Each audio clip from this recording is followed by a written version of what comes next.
para sa apo ko. Thank you, thank you. Wait, tawagin natin si Anton, syempre. Anton at saka si Christine. Bago ano. Okay, giveaway. Presenting. Thank you. Yun lang. Nagbaon lang. Oh, ikaw naman. Sama ka na, Tom. Kasama ka sa...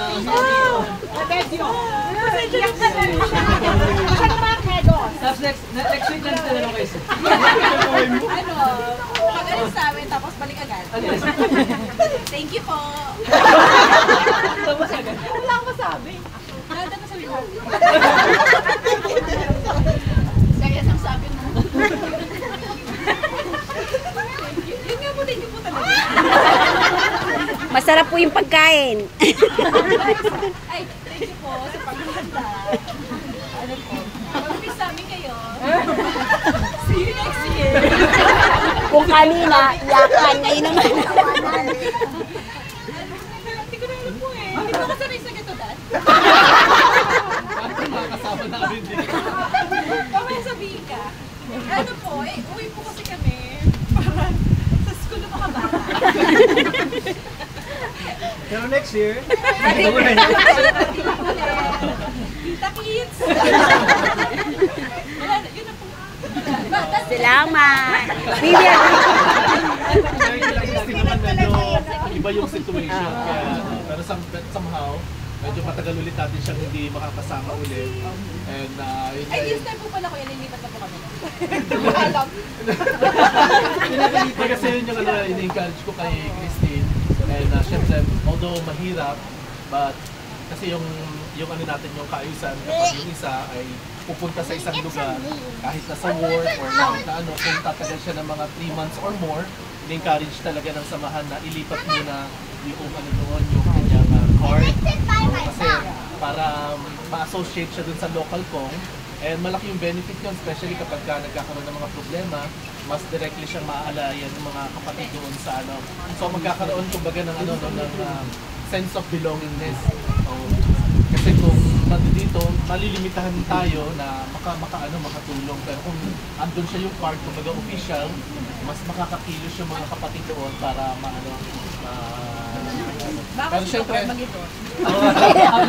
nasaan yung card? Naku, teka lang po. Pero syempre, ang ano pa rin natin, ang wish pa rin natin makabalik siya permanently. Siyempre, kasama si Anton. Siyempre, very challenging din yung kanilang kalagayan doon. Dahil sila lang. Pinaliwanag ko lang. So kasama. Okay na sana eh. Nasira lang. Oo nga eh. Okay, so meron lang kaming yung mga kapatid naghanda ng konting Surprise! Sister Merlin, sama na. Awardee na. May yung mga award. Ano to, matinding pinag-isipan talaga to. Hindi nyo maiisip na 10 taon. Baka makaiyak kami. hindi nyo magagawa ito ng kayo lang. Yeah, meron lang kaming from group 3. Woo! Wala ba kayong mga kamay? Yes, sir. At sa inyo, sir.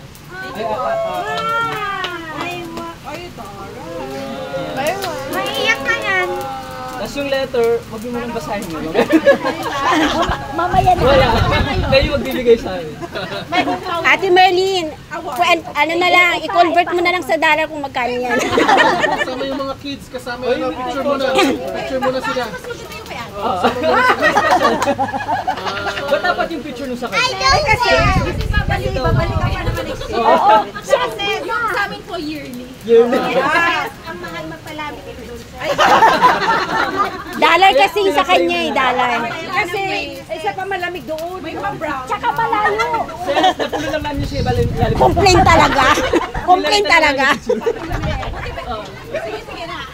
Okay, sige, pa-picture mo na. Ate Eileen, Sister Rachel, dito muna tayo.